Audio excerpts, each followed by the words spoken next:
কারণ যার অন্তিম জন্ম হয় সেই সৎসঙ্গ পায়। আপনি প্রত্যেকদিন আসছেন, সৎসঙ্গ বসছেন, ধামের সেবা করছেন, এটা শেষ জন্ম, এটা ভেবে নিতে পারে। কেন না, এখানে পৌঁছাতে গেলে, এই জায়গায় আসতে গেলে গুরুজিও বলে থাকেন, দেখবেন এই জায়গায় আর এই রসময় চর্চা, এই জায়গায় চরণ রাখতে গেলে যে একবার রেখে দিয়েছে, প্রথম তো লাডলি দৃষ্টি পড়ে গেছে, তাই সে এই জায়গায় আসতে পেরেছে রাধাদির কথা। আর এই জায়গায় এসে যে সৎসঙ্গে বসে সৎসঙ্গ শ্রবণ করে নিয়েছে, জেনে নিতে হবে তাই এটা অন্তিম। কেন? কারণ আমরা এগুলো সাধু সন্তের শ্রীমুখোশ, আমরা কখনো বেকার কথা বলি না, শাস্ত্র বিরুদ্ধ আচরণ করি না, শাস্ত্র বিরুদ্ধ কথা আমরা বলি না, আর বলতে জানিও না। কারণ আমরা যদি বলেছি তো গুরুজি যেটা শিখিয়েছেন আমরা সেটাই বলেছি, গুরুজি যেটা বলে সেটাই বলি। কারণ আমি এখান থেকে যতটা যা কিছু বলছি সবকিছু গুরুবাণী বলি, কারণ এখানে আমার নিজস্ব কোনো ভাবনা বা আমার নিজের কোনো বাণী নেই যে আমি বলতে পারবো। আর আমি এখান থেকে সবসময় মনে করি যে এখান থেকে যে বলছে সেটা কিন্তু আমার গুরুজি বলছে, আমি কিন্তু বলছি না। আমি এটা ভাবি সবসময়, এটা আমার কেন না, কারণ আমি হচ্ছে আমার গুরুজি চরণের আশ্রিত। আর গুরু চরণের আশ্রিত যদি না হয়, গুরু গুরু বলছে কিন্তু মন থেকে গুরু নয়, দণ্ডবোধ দেখলেই দণ্ডবোধ, কিন্তু ভিতর থেকে গুরু ভাবনা নেই, ওরকম না। এখান থেকে যখন বসে আছি আমি জানি এটা আমার গুরুজি বলছে, কারণ আমার এই সামর্থ্য ছিল না কোনোদিন যে আমি এখানে বসে 5 জনকে শ্রবণ করাবো। কার কথা? রাধারানীর কথা, যাকে জীব উল্টে হবে। হ্যাঁ, রাধা চর্চার শ্রবণ করা, রাধা চর্চাকে শ্রবণ করে হজম করা। হজম দেখুন, এমন এমন কিছু ভিটামিন খাওয়ার হয় না যেগুলোকে খেলে দেখবেন হজম হতে চায়। হ্যাঁ, সেই রকম রাধা নামকে হজম করারও ব্যাপার আছে। রাধা নামকে হজম করতে গেলে অনেক ব্যাপার আছে। তাই জন্য গুরুজি সবসময় সৎসঙ্গে বলে ভজন করনা और ভজন করকে উসকো পচানা, মানে হজম করা, এটা হচ্ছে অতি তুল্য। সৎসঙ্গ শুনে যদি আপনার ভিতরে দৈন্যতা না আসে, সৎসঙ্গ শুনে যদি আপনার ভিতরে আপনি নিজেকে পরিবর্তন করতে না চান, তাহলে ও সৎসঙ্গ শুনে কোনো লাভ নেই।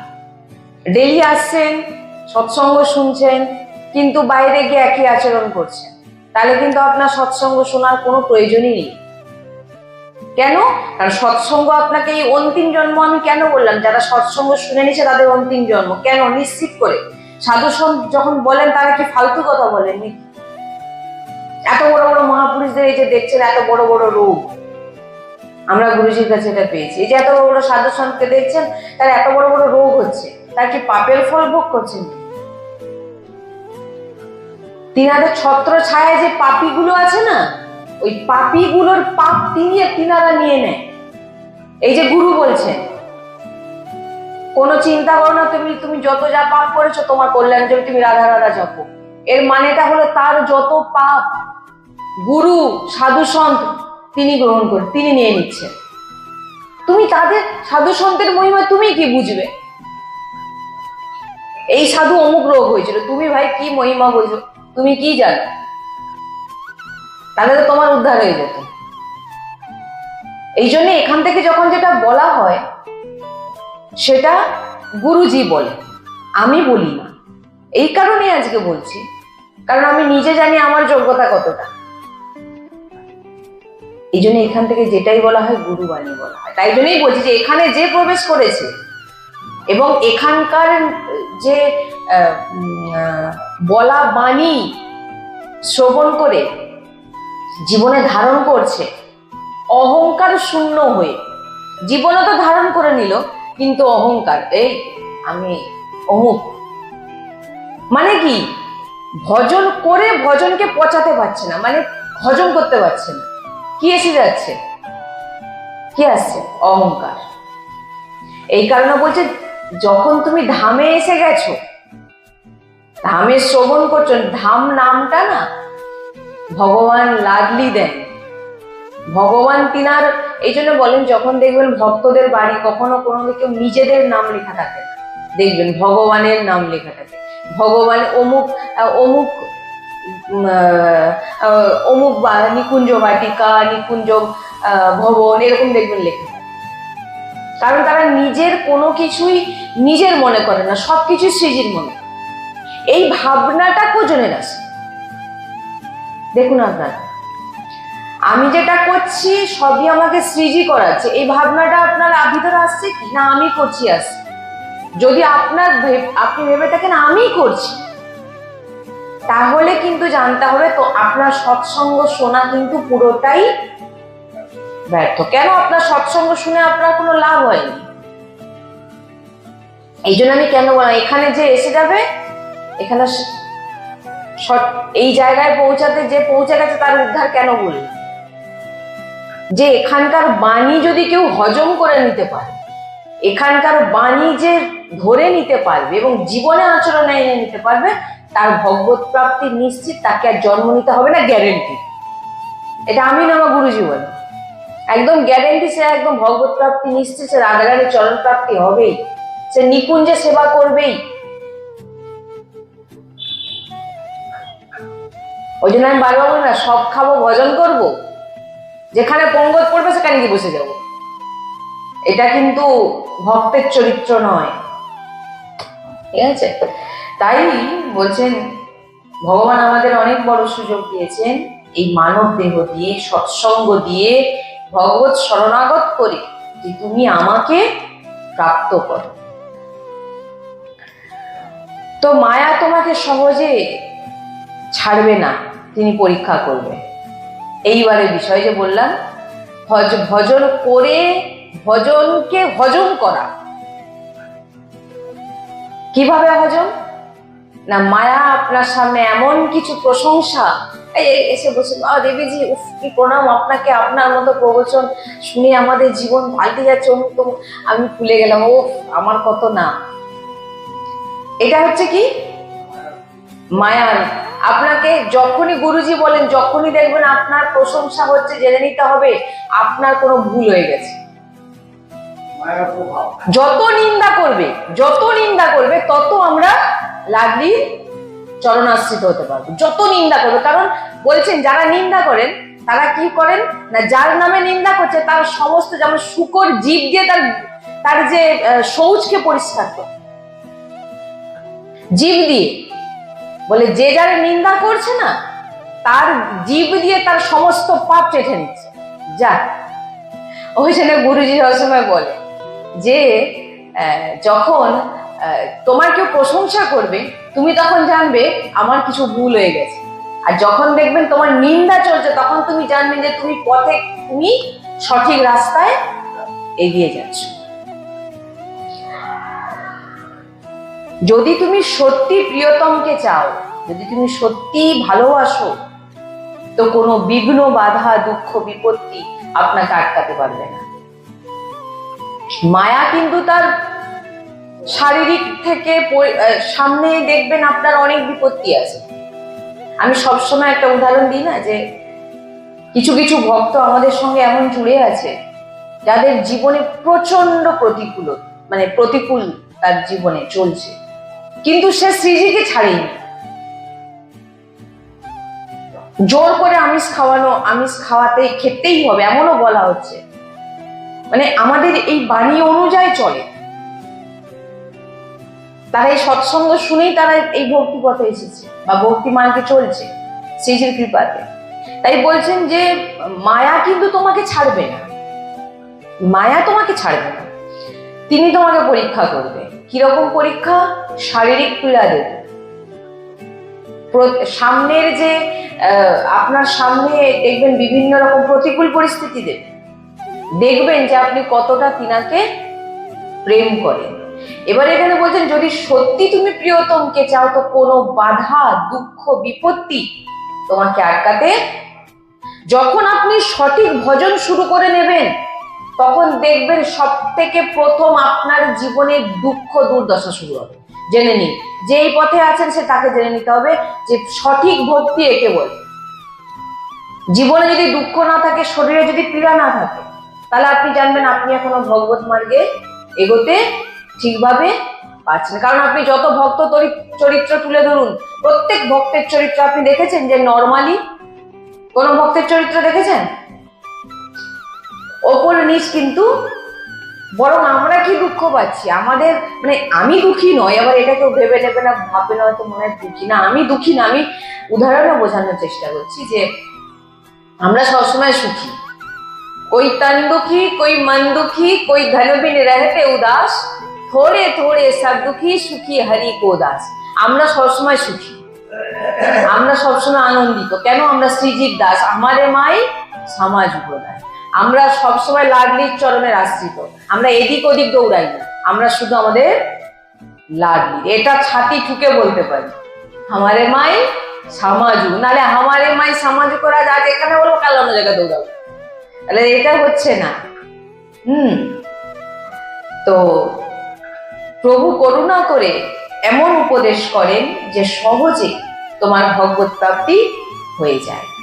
যখন প্রভু দেখেন যে আপনার সামনে অনেক বাধা বিঘ্ন ঘটছে, আপনি সেটাকে মেনে নিয়েও আপনি এগিয়ে যাচ্ছেন, আপনি শ্রীজিকে ভুলছেন না, আপনি লাডলিকে ছাড়া অন্য কিছু দেখছেন না, আপনি প্রভুকে ছাড়া অন্য কিছু চিন্তা করছেন না, বলছেন তখন এইবারে প্রভু আপনাকে বলছেন করুণা করে এমন উপদেশ করে যে আপনার যেন সহজে ভগবত প্রাপ্তি হয়ে যায়।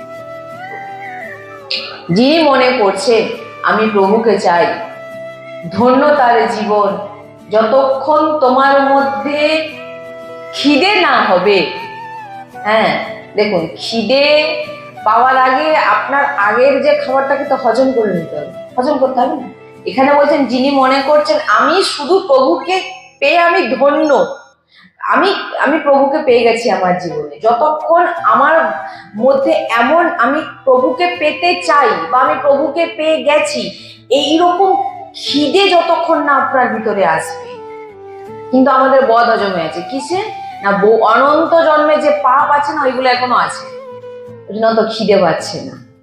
যখন ভজনের খিদে শুরু হবে, ভজন ছাড়া নাম ছাড়া আপনার আর কোনো কিছু ভালো লাগবে না, যখন আপনার সৎসঙ্গ ছাড়া কোনো কিছু ভালো লাগবে না, আসল ভজন তখনই শুরু হচ্ছে। কি বলেন?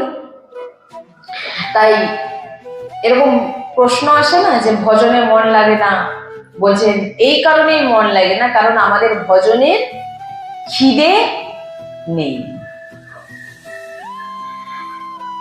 তোমার ভগবত প্রাপ্তির ইচ্ছে নেই, ভজন করতে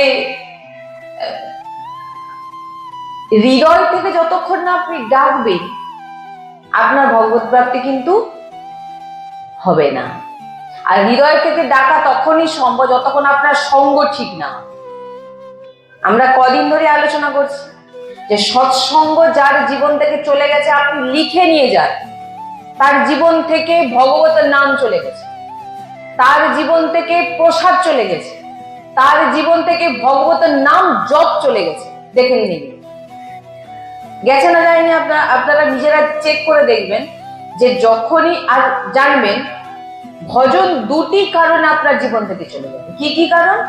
এক হচ্ছে অশুদ্ধ আহার, যেখানে সেখানে গিয়ে খাওয়া, আর দ্বিতীয় হচ্ছে কোন সাধু সৎ বৈষ্ণব তুমি হৃদয় থেকে জানো সে সৎ, তুমি তার নিন্দা করছো, তুমি ধ্বংস হয়ে যাবে, আর তোমার জীবনে কোনোদিন ভজন হবে না, তোমার দুর্গতি, তোমার জন্য নরকের দরজা একেবারে খোলা। গুরুজি বলে না, আমার বাণী নয় এগুলো, কারণ আমি যেটাই বলছি সবই গুরুজি বলাচ্ছেন, এবং গুরুজি যেগুলো বলেন সেগুলোই আমরা। দুটো কারণে ভজন নষ্ট হয়, ভগবতের নাম আপনার জীবন থেকে চলে যাবে। সেটা প্রথম হচ্ছে, এক হচ্ছে অশুদ্ধ আহার, আপনার সঠিক যদি খাওয়া দাওয়া যদি ভুলভাল হয়ে যায়, আর দ্বিতীয় হচ্ছে বলছেন একদিনের আপনার যদি আহারে গন্ডগোল হয়ে যায়, সেটা 15 দিন এখন আপনার ভজন বন্ধ করে দিন, 1 মাসও হতে পারে। আর যদি আপনার ভক্ত নিন্দা করে ফেলেছেন, বৈষ্ণব নিন্দা করে ফেলেছেন, তাহলে আপনার জীবন থেকেই ভজন চলে যাবে। কি বললাম? এই জন্য এই দুটি জিনিস যেন না কোনোদিন না হয়। এক হচ্ছে অশুদ্ধ আহার, আর দ্বিতীয় হচ্ছে ভক্ত অপরাধ। ভক্তের যে নিন্দা আপনি যদি শুনে নিয়েছেন, করেননি, শুনে নিয়েছেন, ব্যাস আপনি শেষ হয়ে যাবেন।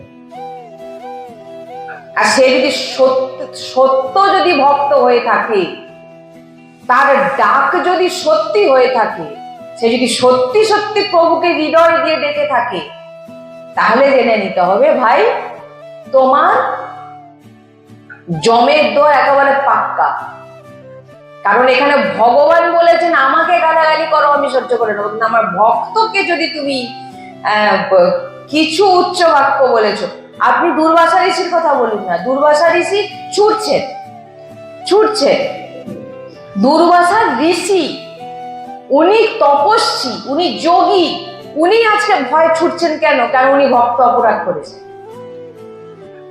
ভগবান বলছেন আমি কিছু করতে পারবো না, কারণ আমার অপরাধ আমাকে তুমি বললে আমি ক্ষমা করে দেবো। কারণ ভগবানকে তো আমরা সারাদিনে দেখুন না, কতবার গালাগালিও করছি। আপনার মনের মতো কিছু না হলে আপনি ভগবানকে গালাগালি করেন না? করছেন তো? তাহলে ভাবুন, ভগবান কিছু বলেন না, কিন্তু ভগবানের ভক্তকে যখন কিছু বলবে, তোমার দুর্গতি 1 গ্লাস জল দেওয়ার মতো কেউ থাকবে। গুরুজি বলেন তুমি আজকে বৈষ্ণব অপরাধ করে নিচ্ছ, তুমি ভাবছো আমি বেঁচে গেছি? বলে 1 গ্লাস জল দেওয়ার মতো তোমাকে কেউ থাকবে না, একদম নিশ্চিত। মহাপুরুষদের বাণী। ওই জন্য মহাপুরুষরা বলছে না, তুমি কি জানো যে মহাপুরুষের এত বড় বড় রোগ কেন হচ্ছে? তিনারা যেটা বলেন সেটা হয়। যদি বলে নিয়েছেন তুমি অনেক পাপ করেছো, শরণাগত আমার ভুল হয়ে গেছে, আমি যা করেছি তোমার ক্ষমা হয়ে যাবে, যাও তুমি রাধা রাধা জপ করো, তার সমস্ত পাপ গুরু। সদ্গুরু একে বলে যে তার শিষ্যের সমস্ত পাপকে নষ্ট করে দেওয়ার মতো সামর্থ্য গুরুর মধ্যে থাকে। সদ্গুরুদেব হওয়া চায়। তাই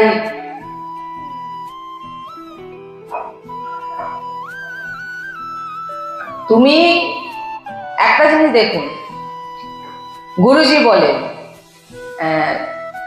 যদি আপনি জেনে থাকেন যে এ সৎ, যদি আপনি জেনে থাকেন এ ভজন সত্যিকার ভজন করছে এবং আপনি তার নিন্দা করে ফেলেছেন, এখানে কিন্তু আপনি একেবারে মূল থেকে উপড়ে যাবেন। মানে এটা সাধু সন্তের বাণী। আমি মানে গুরুজির এই কিছুদিনের সৎসঙ্গে আমরা এইগুলো পেয়েছি, মহামূল্যবান বাণী। এগুলোকে ধারণ করে নেবেন। জীবনে ভজন না হোক ঠিক আছে, ভক্ত অপরাধ যেন না হয়। ভজন করতে পারছেন না ঠিক আছে, কিন্তু ভক্ত অপরাধ, কোনো শুদ্ধ ভক্তের অপরাধ যদি করে ফেলেছো, তাহলে জেনে নিতে হবে তোমার জন্য নরকের দুয়ার পাক্কা। শুধু নরক নয়, মৃত্যুর পরে নয়, মৃত্যুর আগে জল দেওয়ার মতো কেউ থাকবে, গ্যারেন্টি লিখে নিয়ে যান। এটা মহাপুরুষ বলছেন, ভক্ত অপরাধ যে করবে তার কিন্তু কোনো ক্ষমা নেই। আর যদি সে সদ্গুরু হয়ে থাকে, সে যদি চুপ করে তোমার কথা সহ্য করে নেয়, মানে তার কথা আর বলার কি। কারণ যিনি সদ্ভক্ত হবে তিনি মুখের সামনে আপনার সামনে এসে ঝগড়া করবে। সে কি করবে? হাসবে। কারণ প্রভুই আমার সামনে লীলা করছে, আর যে করছে তার গতি। ওই যে বললাম না যে গুরুজি একটা চরিত্র আমাদের অনেকবার শুনিয়েছেন, সেই চরিত্রটা হচ্ছে এক জমিদার ছিল। জমিদার খুব অত্যাচারী ছিল আর কি। মানে কারো যদি নতুন বউ আসে বা ঘরের মেয়েকে দেখলেই তুলে নিত, আর যত সম্পত্তি আছে সবার লিখে নিত। এমন ছিল, হেসা নিয়ে যেখানে দেখবে সেখানে কুপিয়ে মেরে দেবে যার উপর রাগ হবে। বলে একটা সময় একটা ব্রাহ্মণ গিয়ে বলছেন যে আমার এই যে সম্পত্তিটা আছে, আর এই সম্পত্তিটা আমার মেয়ের বিয়ের জন্য লাগবে, আপনি কৃপা করে দিয়ে দিন। তখন বলে না, এখানে একটা কোনো কিছু এখান থেকে তুমি পাবে না, যতক্ষণ না তুমি আমার যে জিনিসটা সেটা আমাকে দিতে হবে, তারপর তুমি পাবে। নাহলে এখান থেকে কোনো সম্পত্তি তোমাকে দেওয়া হবে না। বলে ঠিক আছে। ব্রাহ্মণ দাঁড়িয়ে দাঁড়িয়ে কাঁদতে কাঁদতে, কারণ সে তো নিরুপায়, তার তো কিছু করার নেই, চলে গেলে। ওই যে ব্রাহ্মণের চোখের জল পড়েছে, আর এতদিন সে যা কর্ম করে এসেছে, দুটো মিশার পূর্বের কর্ম, দেখবেন যারা ভগবত মার্গের পথিক না হয় তারা খুব সুখে। কেন সুখে? কারণ ভাগবতিক একটা বিধান আছে, যারা ভগবত মার্গে নেই তাদের প্রথমে তাদের পূর্বের যে কর্মগুলো আছে তাদেরকে দিয়ে দেওয়া হয়। আর ভাগবতিক মার্গে যখন আপনি চলবেন, আপনার পূর্বে যে পাপগুলো ছিল সেগুলো আগে আপনাকে নষ্ট করানো হবে। এইবারে যারা ভগবত মার্গের পথিক নয় তারা খুব টাকা পয়সা কামাচ্ছে, ও বাড়ি গাড়ি, কোনো অসুবিধা নেই, কিন্তু যখন তার পূর্বের পূর্ণ শেষ হয়ে যাবে, ওই যে বললাম এক গ্লাস জল দেওয়ার মতো কেউ থাকবে। তো সেই জমিদারের কি হয়েছে, এডস ধরা পড়ল। গুরুজি নিজের সেই সময় গুরুজিরাও দেখেছেন, গুরুজি দেখা জিনিসই আমাদেরকে মানে বলেছেন যে এডস ধরা পড়লো, কিছুদিনের মধ্যে সে মারা গেল। এবং তার যে স্ত্রী ছিল, তার যে বউ আর ইত্যাদি, তার ভাইয়ের যারা পরিবারের যত সদস্য ছিল, বলে 2-3 বছরের মধ্যে পুরো ফ্যামিলি ধ্বংস হয়ে গেল। কেন? প্রথম তো দুষ্কর্ম, আপনার খারাপ কর্ম আপনাকে শাস্তি দিয়েই ছাড়বে, এক। আর দ্বিতীয় হচ্ছে ভক্ত অপরাধ। আপনি ভাববেন না ভক্ত দুর্বল, ভক্তের পিছনে কে আছেন জানেন তো? পিছনে বলছি, ভক্তের সামনে কে আছেন জানেন তো? তার ইষ্ট আছে। একটা গরু আর একটা বাঘ পাঁকে পড়ে গেছে, বাঘ প্রচুর চিৎকার করছে, বাঁচাও বাঁচাও, কিন্তু গরু চিৎকার করছে না, গরু চুপচাপই পড়ে আছে। তখন বাঘ বলছে যে কি রে, তুই চিৎকার করছিস না বাঁচার জন্য? বলে আমার চিৎকার করার দরকার নেই তো, কারণ আমার সন্ধ্যা অন্ধকার পড়লে আমার মালিক এসে যাবে আমাকে নিয়ে যাওয়ার জন্য, কিন্তু তুই তো, তোর তো কিচ্ছু নেই, তুই ওই ঢুকে তুই মর, তোর মালিক নেই। গুরু আছে সব সময়, এক। আর দ্বিতীয় হচ্ছে ইষ্ট সব সময় আগে চলছে। বিপত্তি বাধা সব আসবে, কিন্তু সেখান থেকে বার করাবেন কিন্তু তার ইষ্ট। কেন? সামনে তিনি বিরাজমান, যা কিছু খারাপ কিছু ঘটবে জীবনে তিনাকে ছুঁয়ে কিন্তু ভক্তের কাছে যাবে। কি বললাম? তিনি দেবেন, আবার তিনি উদ্ধার করবেন। কিন্তু যার মাথায় ইষ্টের কৃপা নেই, নিজের বিপদ নিজেই সামলা। এই কারণে যে সৎসঙ্গ, নাম জপ, বারবার আমি বলে এসেছি, কোনো সাধন না করতে পারি, এই দুটো যেন আপনার জীবনে না যেন থাকে। আর ভক্ত অপরাধ, অশুদ্ধ আহার, এই দুটো জিনিস যেন আপনার জীবনে কখনো না হয়। আপনার একটা ভুলভাল খাওয়া খেয়ে নিলেন, আপনার অনেক দিনের ভজন নষ্ট করে দিলেন। আপনার আর অনেক ভজন করেছেন আর একটা ভক্ত অপরাধ করে ফেলেছেন, এতদিনে যা ভজন করেছিলেন না সব গেল। এই জন্যে যে এগুলো হচ্ছে আন্তরিক বৃত্তি, এগুলো ভিতর থেকে ভক্তি, বাইরের বিষয় নয়। আমি বারবার বলে থাকি, দেখবেন ভক্তি চুপে চাপে করো, দেখানোর কোনো প্রয়োজন নেই। আমি